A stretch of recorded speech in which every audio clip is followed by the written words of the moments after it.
சற்று முன் வெளியான முக்கிய அறிவிப்பின்படி AAYPHH ரேஷன் கார்டில் பெயரை தூக்கிட்டாங்களா? மறக்காம இதை பண்ணுங்க, இன்னும் டைம் இருக்கு.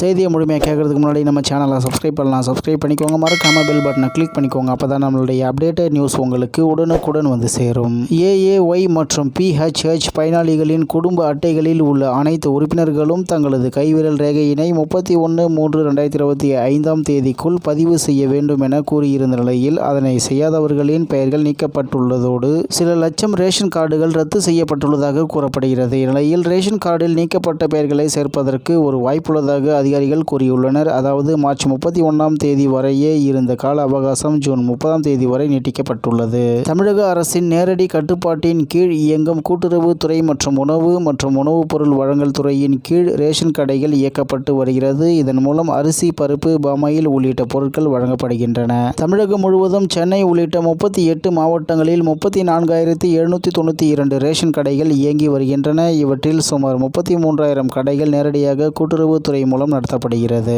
மேலும் ஒரு பகுதியில் 1000 குடும்ப அட்டைகளுக்கு குறைவாக உள்ள பகுதிகளில் 18,782 முழு நேர ரேஷன் கடைகளும், பகுதி நேரமாக 9,388 ரேஷன் கடைகளும் இயங்கி வருகின்றன. 1000ற்கு மேல் குடும்ப அட்டைகள் கொண்ட பகுதிகளில் முழு நேரமாக 4,352 ரேஷன் கடைகளும் செயல்படுகின்றன. இதன் மூலம் தமிழகம் முழுவதும் 2,23,00,000 குடும்ப அட்டைதாரர்களுக்கு அத்தியாவசிய உணவுப் பொருட்கள் விற்பனை செய்யப்படுகின்றன. இதன் மூலம் சுமார் 7 கோடி பயனாளிகள் பயன்பெறுகின்றனர் என்பது குறிப்பிடத்தக்கது. இந்நிலையில் தமிழகத்தில் பொது விநியோக திட்டத்தின் கீழ் செயல்படும் நியாய விலை கடைகளில் அத்தியாவசிய பொருட்கள் பெறும் AAY மற்றும் PHH குடும்ப அட்டைகளில் உள்ள அனைத்து பயனாளிகள் தங்களது கைவிரல் ரேகை பதிவினை EKYC அதாவது எலக்ட்ரானிக் நோ யுவர் கஸ்டமர் சம்பந்தப்பட்ட நியாய விலை கடையில் 31/3/2025க்குள் பதிவு செய்ய வேண்டும் என உணவுப் பொருள் வழங்கல் மற்றும் நுகர்வோர் பாதுகாப்பு துறை இயக்குனர் அறிவித்தார். அதன்படி AAY மற்றும் PHH பயனாளிகளின் குடும்ப அட்டைகளில் உள்ள அனைத்து உறுப்பினர்கள் தங்களது கைவிரல் ரேகையினை 31/3/2025 தேதிக்குள் பதிவு செய்தனர். மக்கள் பொருட்கள் வாங்கும் ரேஷன் கடைகளிலேயே இந்த பணியானது நடைபெற்றது.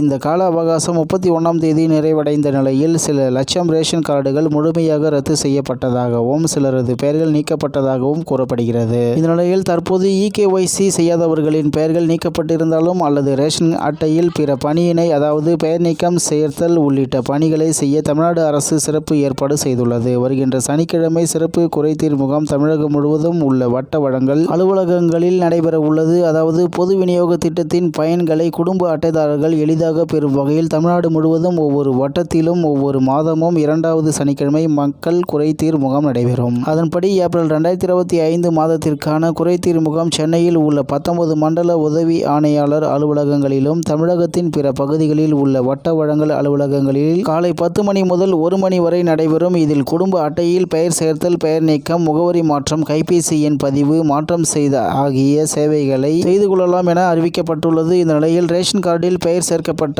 ஒவ்வொரு உறுப்பினரும் மார்ச் 31 தேதிக்குள் ஆதார் எண் சேர்ப்பு மற்றும் விரல் ரேகை பதிவு செய்ய வேண்டும் என கூறப்பட்டிருந்தது. தற்போது இந்த கால அவகாசம் ஜூன் 31 தேதி வரை நீட்டிக்கப்பட்டுள்ளது. அதே நேரத்தில் ஜூலை 1 தேதி முதல் EKYC சரிபார்க்கப்படாவிட்டால் ஜூலை 1 தேதி முதல் அவர்களது பெயர்கள் ரேஷன் கார்டில் இருந்து நீக்கப்படும் என அறிவிக்கப்பட்டுள்ளது.